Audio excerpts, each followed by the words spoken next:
I have 4:30. Let's call this meeting to order. And Angie, if you call the roll, please. Commissioner Bunting, Present. Commissioner Bailey, Here. Commissioner Lumberman, Here. Commissioner Smith, Here. Commissioner Murphy. Here. Commissioner Lumberman, could you give us a prayer tonight?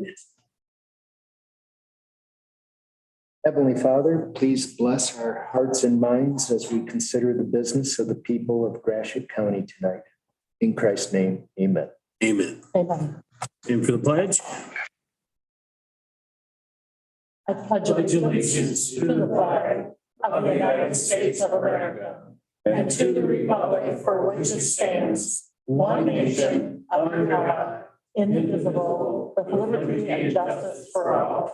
Born and unborn, finally. Okay. Anybody have anything to add to the agenda? I guess don't have an administrator's report tonight. I is off there. Anyone have anything else? Looking for a motion to approve. So move. Motion by Commissioner Bailey. We have a second.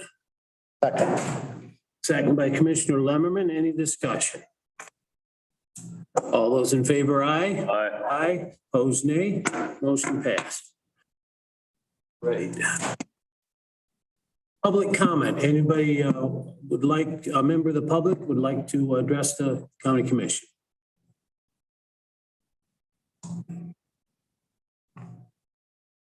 Matt, you see anybody online? Nope, there's not anybody online right now. Okay. All right, last call. We'll move on. The consent calendar. Anyone like to pull anything out of the consent calendar to speak on? Move the consent calendar. Motion by Commissioner Bailey to move the consent calendar. Second. Second. Second by Commissioner Lemmerman. Any discussion? All those in favor, aye. Aye. Aye, opposed, nay. Motion passed. So we are moving on to, we don't have administrative resolutions. Commissioner reports. John? I don't have a report tonight. George? I went to, let's see, on the 13th, I went to Hamilton Township meeting. Then I went to the North Star meeting.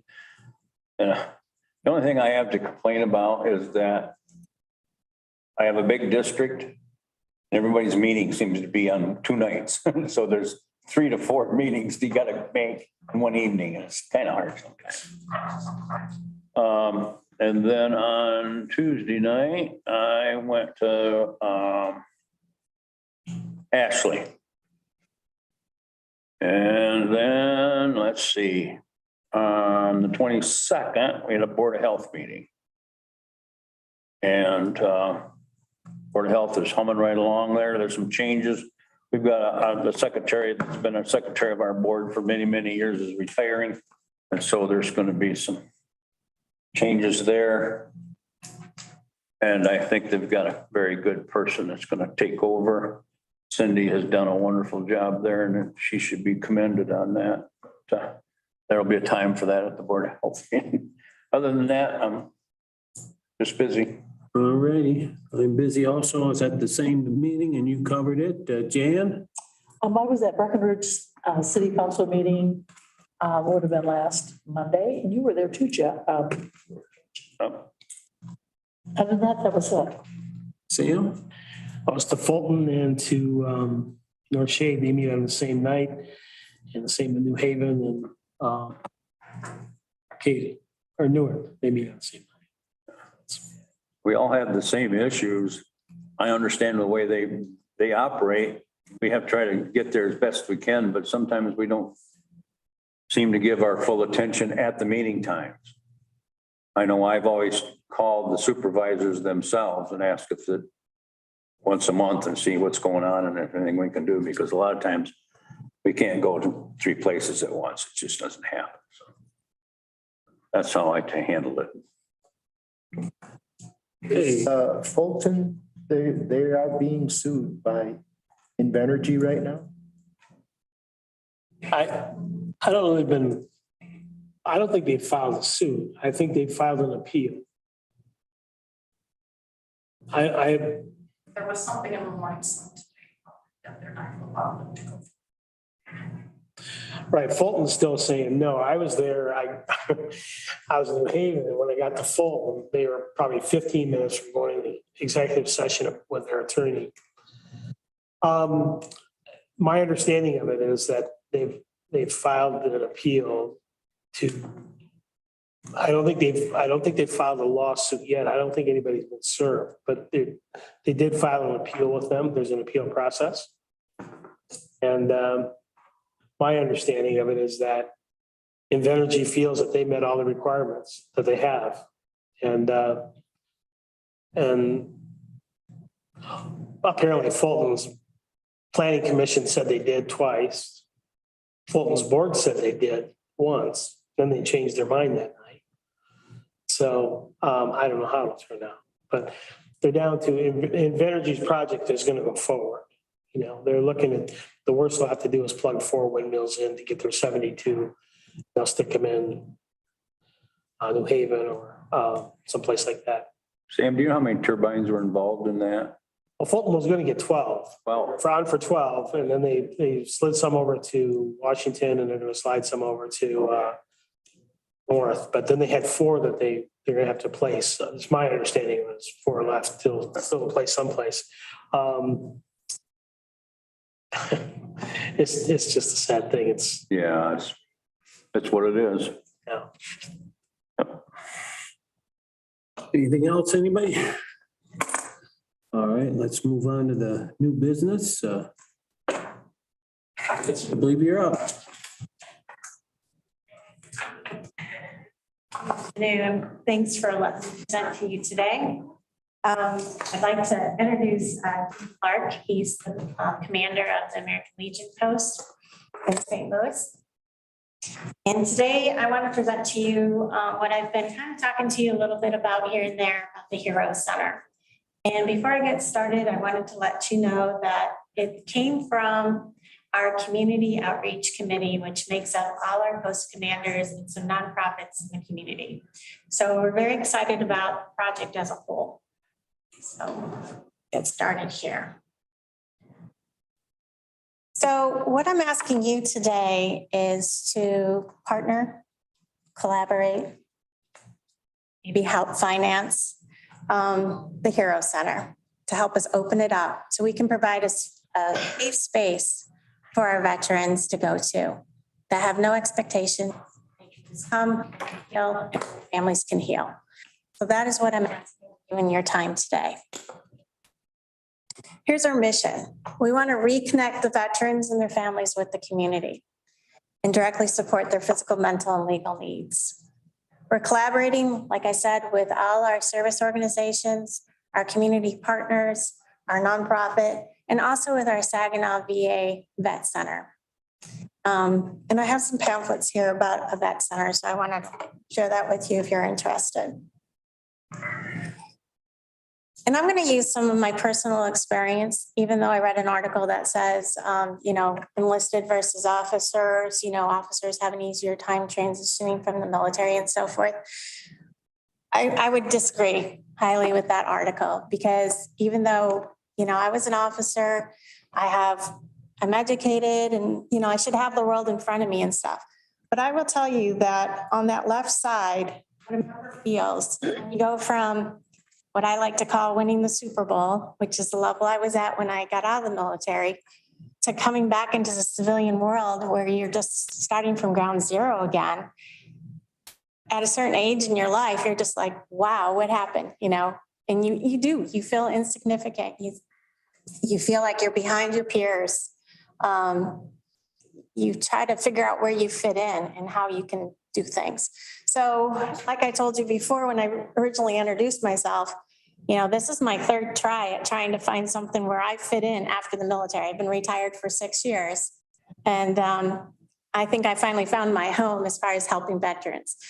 But that's what this center will give us. It will give you that sense of belonging because you understand the language. It'll give you that sense of not having a stigma that you're broken Because a lot of veterans, if they have PTSD or disability, people think they're broken. But they're not broken.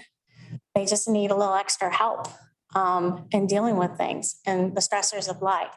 So that is what the center will help build. That type of stuff, that unit to fall back on, if you will. Because there's a big thing in the military about military families, because you can't be with your own support family of your immediate family. So we build this military family, and it's very, very precious to us. And we still have that military family even after you retire. And this is what we want to keep building upon. So what's missing today is that personal hands-on approach.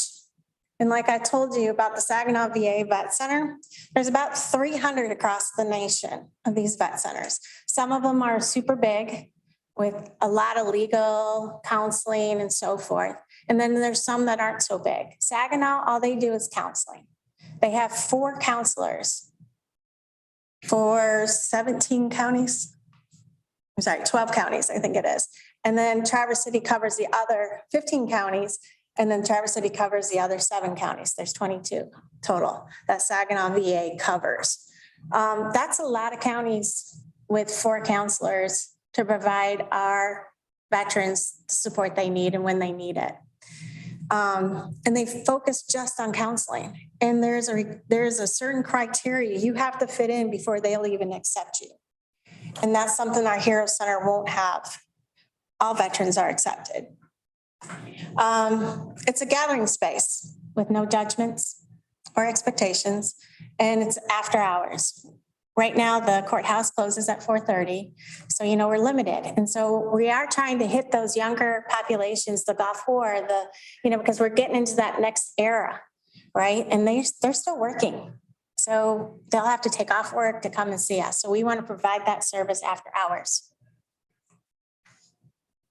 That's kind of what makes this center special. I kind of touched on this already. We're all veterans, and we're not talking just the veterans because it's the family too. And I'm not talking about just the veteran and their spouse and their kids. I'm talking about their mother, their fathers, their brothers and sisters, because everybody's family.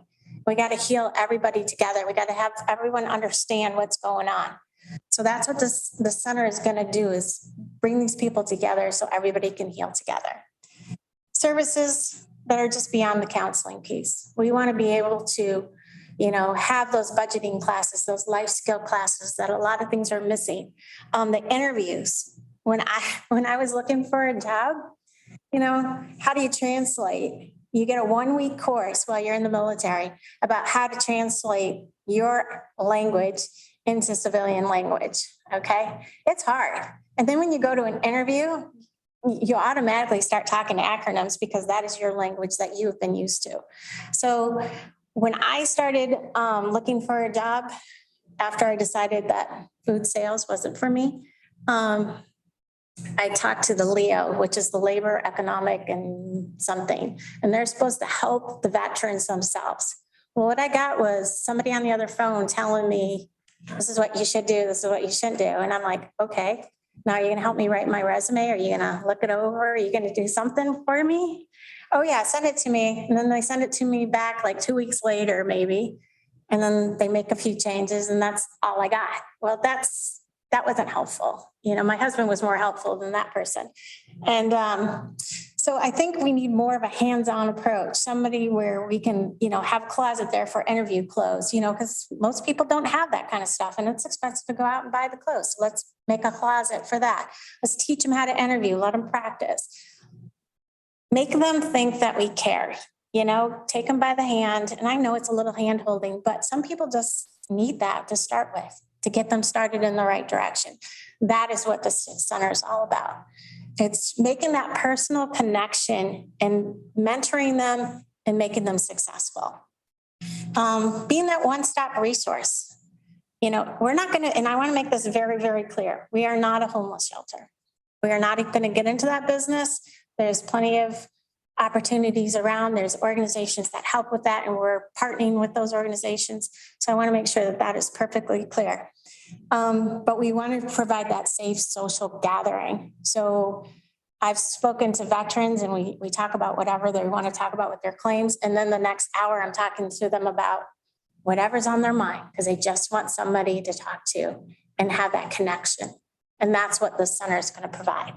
So, and I already talked to all my younger veterans that come into my office and I say, you will be volunteering to help with the center because this is important. And they are so excited about it. So I did a 3-phase approach on how I want to start this center. And it's going to take a couple of years to really build that great foundation and keep moving forward. So phase 1 is, of course, we want to do the grand opening. Our target date is September 10th. We want to build that board of directors, make sure it's secure, get that approved joint operating agreement with the American Legion.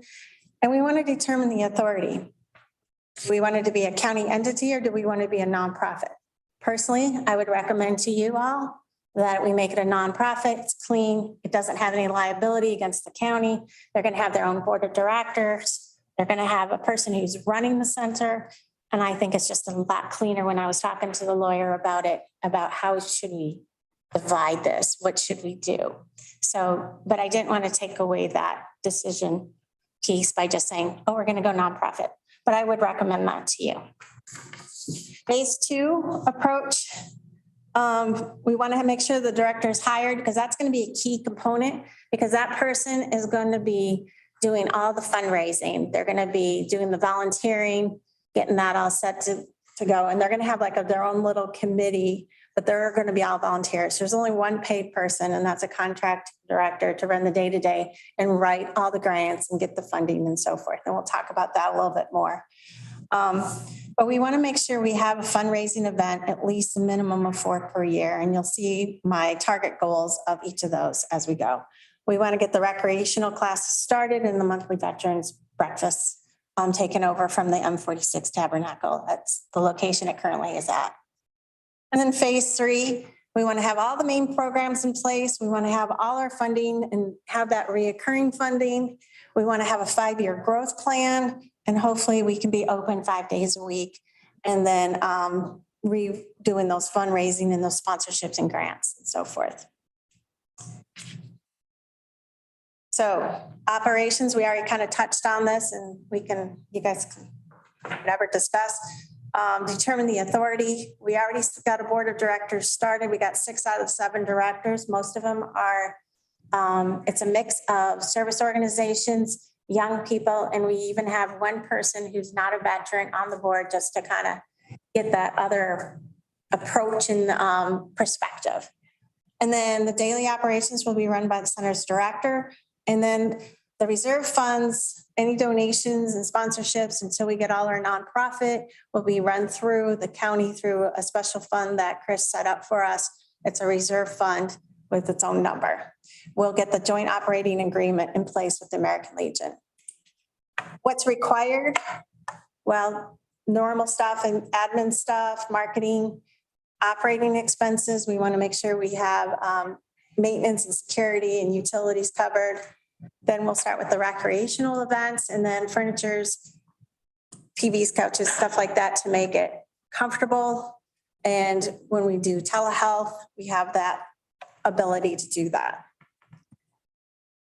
We have a nice space in there. It has nice lighting. It's nice open space. We can use divider walls if we want to divide some things or have a little bit more privacy. We got a few offices in the back.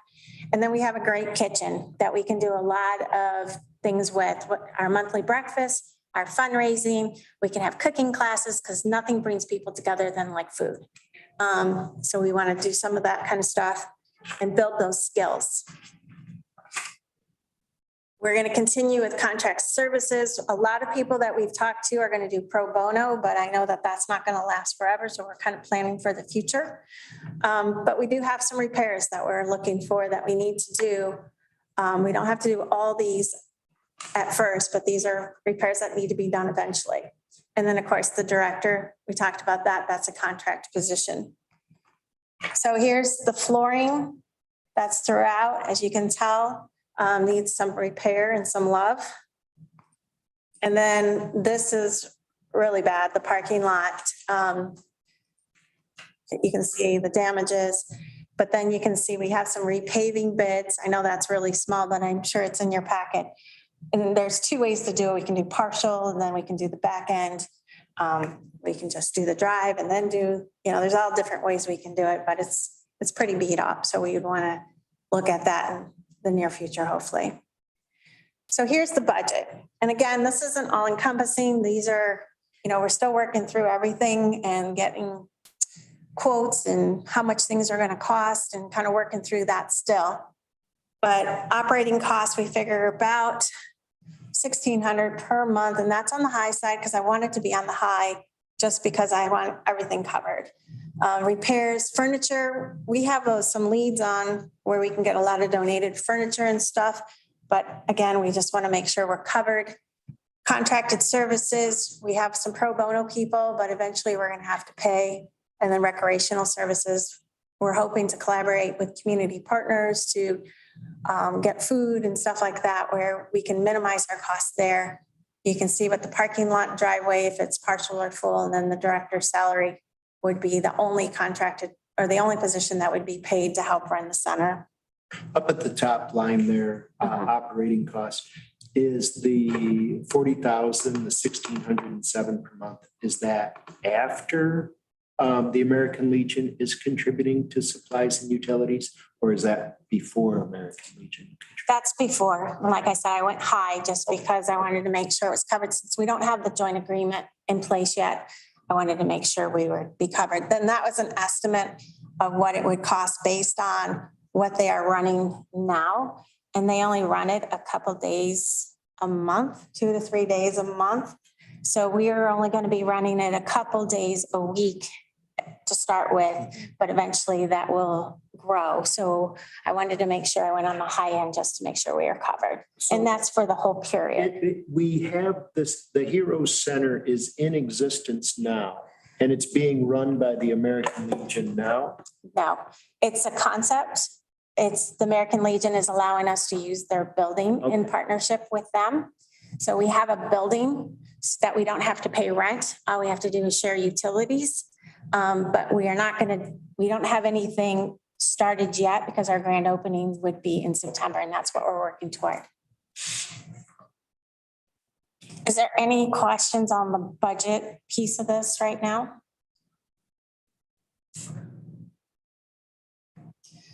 Okay, so if you choose to go just the nonprofit, obviously that would be, my request would be the ARP. If you choose to go the county, then obviously it'd be through the general funding piece of that. So whichever you guys choose and how you would like to do that, that would be wonderful. What we have so far, we did get some state grant money. I do have a grant in for the Community Foundation. We already got one donation without even soliciting yet. So I was pretty excited about that. We are working on packages for sponsorship. And then of course, we'll start with our fundraising and our grants. So our targets for our fundraising and our grants are 20,000 per year for fundraising. And then our grants, somewhere between 50 to 100,000 to build that nice foundation and base. So we can keep running the center. So any questions on the funding part or where we think we'll get our funding to sustain this project? So my ask from you is the support in the concept, your partnership, your collaboration, and financial assistance, whichever way you would like to do this, if you support it. So that's my pitch to you. So if you have any questions for me or anything that I can answer that I didn't cover. I think it's an exciting idea. And I think it's going to be great, especially for our 20 years war vets. They're really going to use this, right? I support it too. So you're asking for basically seed money? Yes, sir. Mhm. So what's the number we're looking for? The 355? Well, I'm going to be completely honest with you. Yes. I mean, and I know that's a very high number. So if you're asking me to put in my dream sheet, yes, 355 would be wonderful. But I know that there's other projects to go around, and I know we're not the only one. So I will leave it up to the board's discretion on how much you do. But if you want a priority list, I definitely think contacting our director is the first and foremost, because they're the ones who are gonna be working full-time to get the other grants and the fundraising and the sponsorship. I don't want to take away from our vets today, and I've been splitting my time doing that. And I want to make sure that we have a dedicated person to make this successful. So that would be, if you needed me to prioritize, that would be the number one, because that is going to be the foundation to keep us rolling. But yes, 355 or whatever your discretion is. Is there a way to do this, like so much money, maybe this year and so much next year, or are you guys looking at that? Or is the commissioners looking at it? Nancy, have you, do you have some thoughts about use of general funds versus ARP and what this board can do as it relates to use of general funds? If they decide that they want it under a nonprofit, ARP would be the way to go. If you want it as a county entity, then I would say general funds is probably the way. And then we'd want to hire a director under the county. But like I said, I recommend that you do it nonprofit because it's less confusing, less liability, and it's just a cleaner, boom. It's just a cleaner way of doing it, but that's my opinion only. And as a nonprofit, I don't think this board, I think you're prohibited by statute from actually contributing or using general funds. So you are looking at ARP. I don't have that balance at my fingertips, but you can use ARP funds for nonprofits or projects like this. And in fact, this board's already done so. I think I would be in favor of, it's kind of like seed money. And it sounds to me like if we did give you this, that you're confident that it would sustain itself. Yes, sir. So it'd be the 355,000? Is that what are we looking at? I'll make a motion that we go with the 355,000. Of ARP money? ARP money, yes. Let's get it started and see where everybody stands at this. I'm not sure we have 355,000 remaining. I would need to check that. How much do we have? As I said, I should have come with that number. I'm not sure. We were at 750 left, weren't we? I think it was in our packet from our last meeting. Yes. Yeah, Chris places it in your packet. Just once again, you're up against how you want to use that remainder. We've talked about county projects, and you're seeing how costs have really increased. So I think you could. Well, we've got asked way more than what we've got right now. I mean, we've got people waiting in line for anything that might fall out. I would suggest that we table this until a financial meeting so we can get the real numbers that we're talking about. Because right now we don't know the numbers. I can't tell you the number. And I think in principle, I'm not speaking for all the commissioners, but I think the Board of Commissioners themselves think it's a great project and we would like to help. To what extent we can help, I don't know. But I would like to take at the financial meeting, take time, take a look at it, how this might play into the whole situation. Having said that, let me just say we've got 945,000 that at this point we had earmarked for county projects. Correct. That was undefined county projects. I thought it was defined. I thought we're putting in the health department, front of this building. Probably That's already on the schedule. I think you're right. We got 900 and some. I thought we had $1.2 million in bills and we had I about. think, yeah, but we, $1.2 million we had projects funded for, and we got about $930,000. you said it correct. How much did you say? 900 what? We had 935,000, somewhere in that area, 900 grand left in ARP money. And we have about $1.3 million in projects that we. That's what I was saying. We got more. And we've probably turned 6 people down for any ARP money because we're gonna use it for ourselves. That's the problem I see with it. So I'm not sure why ARP funds are still coming to us, you know, if there's a way we can fund this through the veterans thing or whatever, you know, through the budget or whatever. I think we need to talk about it maybe with Chris when he's here or something, but. Well, that's what I say. Let's get the financial director in here. Let's talk about all these issues that we can't tell today. I don't feel comfortable voting on anything today. I'm not sure what I'm voting, how much I'm voting on it and what the ramifications of that would be. I believe we had a motion for 355. I put that out because I wanted to see where everybody was, Okay. where you were on this. Any support for it. Nancy, you spoke at length with Chris about this in formulating your presentation. Did you and he talk about ARP, or can you provide some information about how those conversations went and what you touched on? This is just our conversation. So he was just telling me that you have about 900,000 of non-committed ARP funds. Okay. So that's, you know, but I don't, that's Even, said in general. So I'm not sure what that all entails. So I don't want to say that as that. I wouldn't see that even the people that are in line for the money would object to this. I think if you're one of those people, you would. I mean, we've turned about 6 of them down. We Right. said we're not giving any more ARP money out about 5 meetings ago. We don't have any left to give We out. haven't had a meeting to discuss what county projects we're going to do with that money. I think we have. I think it's on, I think It's a list. it started. We have a list of all the things that we want to do. I think some of them started. I mean, we got bids out on, we just put a cooler thing in or something. We got bids out on the front of the courthouse. We got bids out on, our stuff's running higher out at the health department place. I think we're doing it.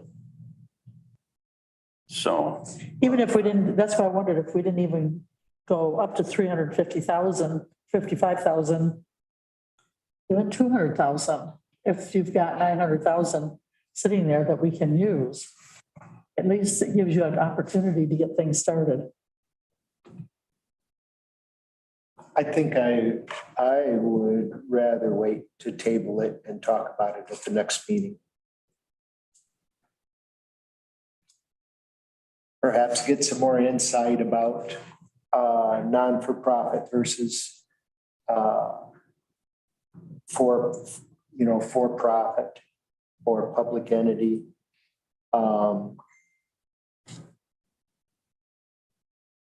Rather than vote today to commit ARP funds that are already seem to be committed. I'm surprised that, I mean, that, I don't know, Nancy, but Chris would say they're uncommitted, you know, because I thought we were short on money to finish the projects up that we had started. I would hate to see us put things in brick and mortar when we could take care of our vets. I really have a problem with not going forward with this. I think we're involved in brick and mortar. I think we have we've hired a company to do this health department place, they're putting a roof on and windows, and something about the heating was wrong here a few weeks ago. It's gonna cost more money. I think we're involved. So if you give the 900,000 APRP money away, that's fine, but you're gonna have some bills coming, $1.2 million that we're into. You get the front, I think we've contracted for the front of the courthouse. Did we do it somehow different, have we, Tracy? We'll be bringing the results to you at the next meeting and asking for your approval. Yes, we've received about 5 bids and we're prepared to offer you a recommendation. So yes, that's the procurement process at least has been completed. Well, what I remember from the budget, I believe we had a $1.6 million surplus in this current budget. And Chris just mentioned that we're going to have between 5 and 7% surplus in the upcoming budget. I think we should take care of our vets. I don't think anybody's saying we shouldn't. Nobody's not saying, it's just where the money comes from. And I'd feel more comfortable if our financial administrator was sitting here so we could ask him the questions. I just, And that's 2 weeks. That's what, the 15th or something. that's proper. Nancy, is 2 weeks going to make a difference? He's not going to cut you a check today anyway. No, I'm okay with waiting. I want you guys to feel. I guess we just want you to understand that we think we have bills due and we've committed money and we've told half a dozen people that we're not giving any more ARP funds out because we have the rest of that money committed. And so we need to find out if it's committed or it's not committed, you know? Understood. Have any particular questions for me as far as what it's going to do and the future of it and how it's going to serve our community? I think you should make it clear if we're going to do it at the next meeting that this is seed money to get it started. And do we want to do that? And then it's going to be self-sufficient, or are we going to have to commit general funds to it over many years? I think it's a much better proposal if we let you go with it, get the money. It's an absolute hits the target on everything that ARP said we should be doing with the money. So What do you estimate is the veteran population in Gratiot County? It's about 2,200 and growing. 2,200? And does it make a difference if it's not for profit or not, if it's service base is beyond Gratiot County? Does it make a difference? Yeah. We eventually would like to grow it. And if we did grow it, we would go and ask those counties for money as well as part of sponsoring this, as, you know, if that's what it ended up being. I would like eventually the VA to help sponsor this as well, because I feel like we're an extension of their vet center of stuff that they say that they provide for our veterans, but it's like at least an hour plus away from any vet center. So if we can have ours be kind of that benchmark for other people and the VA help sponsor us as well with funds, that is one of my goals as part of this sponsorship and continuous funding and sustaining. Now, if Montcalm County or Isabella County or our surrounding counties, you know, if this is going to help their veterans, we already partner with Montcalm County for transportation. So we don't have to have our own vehicles or insurance or any of that, but we make sure our vets can get to their appointments. I would like to partner with them. And with that, I would ask, if we're going to partner with you, that you bring money to the table to help continue to fund this. Did that answer your question? Yes, it did. Okay. Well, I appreciate very much you guys' support and listening, and I'm excited to see what you end up with. Any money is going to help us. So I will just kind of put that out there. Obviously, my dream would be the full amount, but I understand too that it has to go around. You guys have some hard decisions to make, and that money's for the county, and this is a great community development program. With that said, I'll switch real quick. You guys also have to approve our 2 members who are being reappointed to our Veterans Affairs Advisory Committee. Gary and Ken, they both have been long-term members. Their term just expired, so we just got to re-up it. We did put out for applications through the community and so forth. And those are the 2 applications we received. I move we appoint Ken Davis and Gary Hoffer to the board.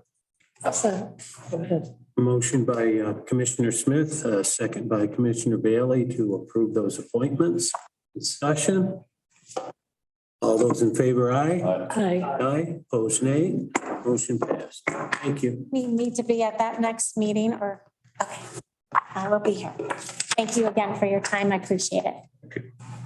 We have a motion. We didn't get a. There was no support. We have a motion and a There second. was no support. It died from lack of support. We do have a motion and a second to table this until the financial meetings. Okay.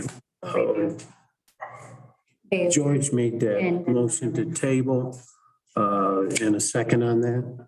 Lumberman. Okay, very good. All those in, I need this further discussion. All those in favor, aye. Aye. Opposed, nay. Nay. Motion passed. Okay. Okay, next. Matt, on the panic buttons, and I won't touch the one down here. I did that once. Good evening. So tonight I just wanted to discuss the panic button system modernization project. The board had approved $50,000 out of the county's general fund to move forward with this project during this fiscal year. So what I'm asking today is for the board to select a vendor, and our recommendation would be to go with Secure Tech Systems, Inc. I provided a memo to the board that kind of went through the goals of the project, which were to increase the number of buttons that we have here at the county, increase the speed of response after a button is pressed, increase the ease of testing the system to make sure it's working, increase the reliability of the system, and then also increase the ease of making adds, moves, and changes as departments move around or switch locations. So we received bids from two different vendors, Secure Tech Systems, Inc., and then HQE Systems, Inc. We went back to HQ Systems, Inc. a couple of times just to make sure that their proposal was similar to the other proposals so that we could compare them both apples to apples.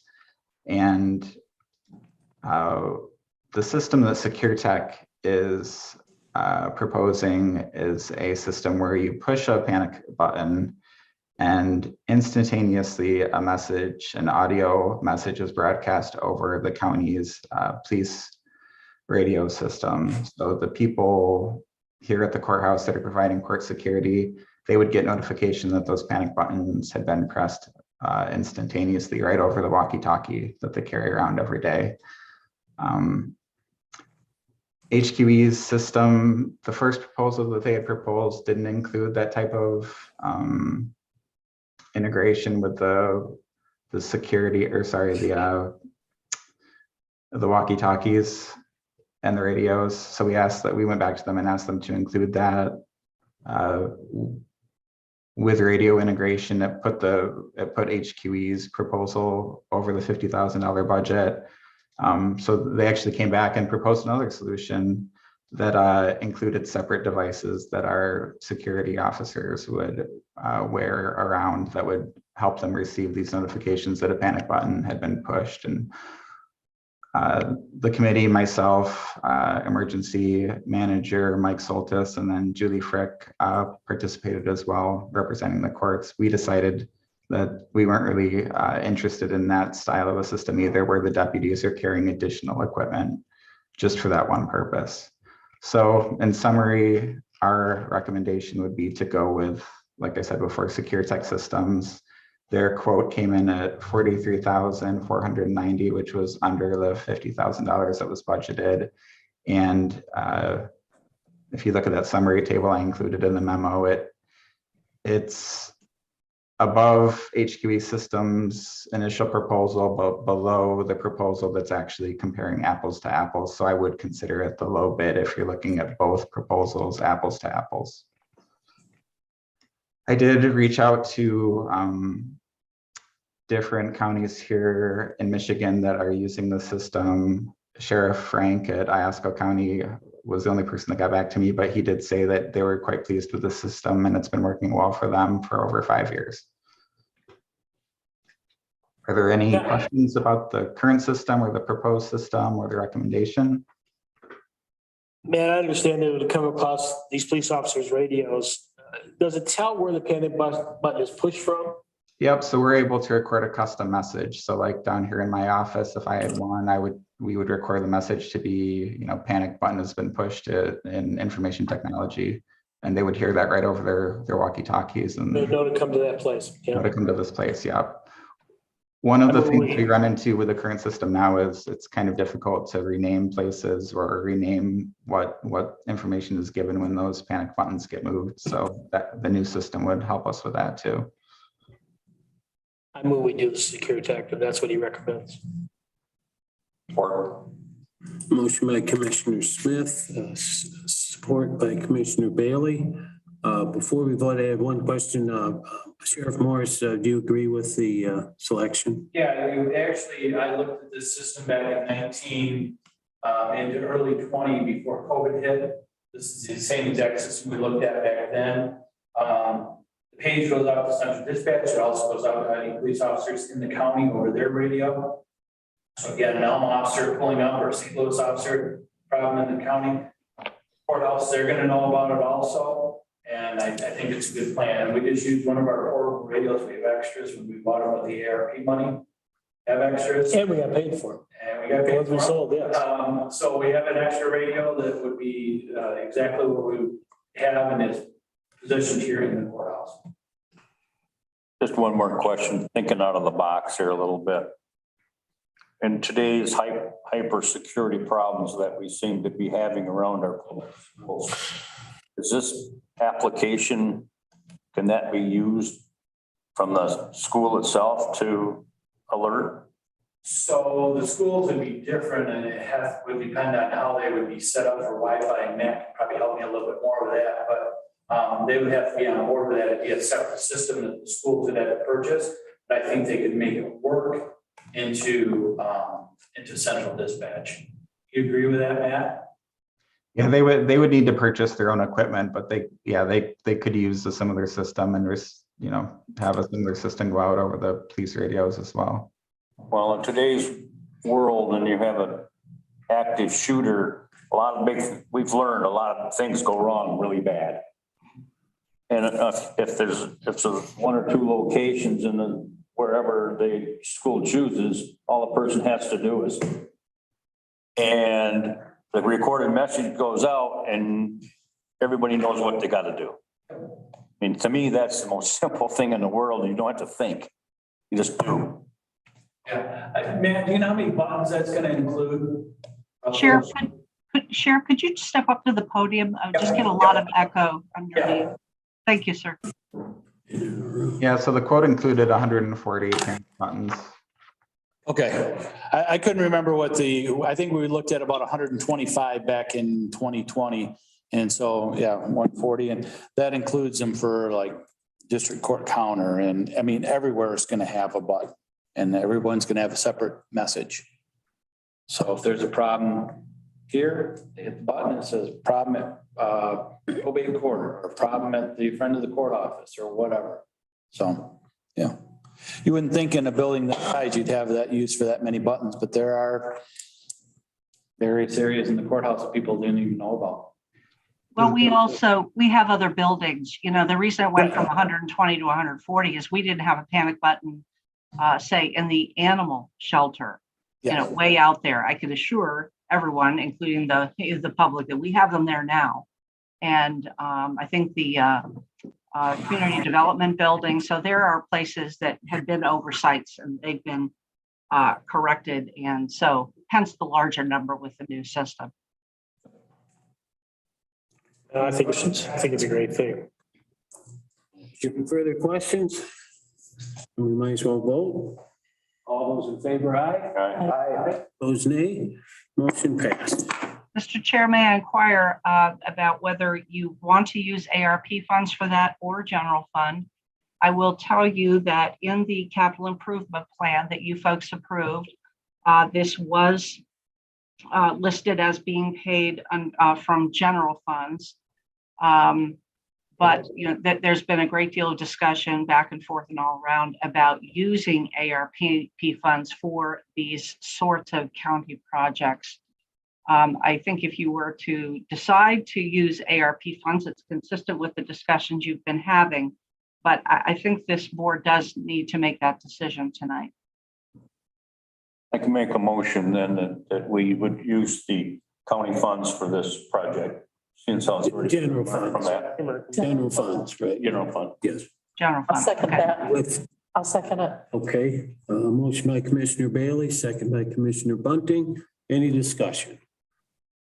All those in favor, aye. Aye. Opposed, nay. Motion Thank you. passed. Very good. Thank you very much. Thank And Matt, you. you'll work with Chris on that. Yep. Thank you so much. We have a reappointment to the Mid-State Health Board.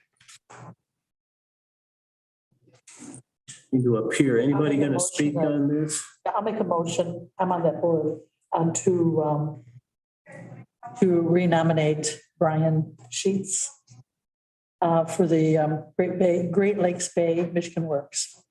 Or Jumping down to number, We're on 4. yeah, but she's doing Brian Sheets. She jumped down. Keep down on Great Lakes. We're on Oh, there. we're on number 4 here. Nicole Bowder, This is, She works at Integrated. nominated or re-nominated. okay. And we'll hold on that motion. We have a motion to reappoint Nicole. Brian Sheets to. All right, so we're going to do it out of order. Yeah. All right, very good. We're on number 5. Any discussion on that? All those in favor, aye? Aye. Opposed, nay. Motion passed. So let's go back to 4. Mid-State Health. I'll second Sam's motion. Okay, we have a motion by Commissioner Smith, second by Commissioner Lemmerman to appoint Cole to the Mid-State Health Board. Any discussion? All those in favor, aye? Aye. Aye. Opposed, nay. That's passed. So, any unfinished business?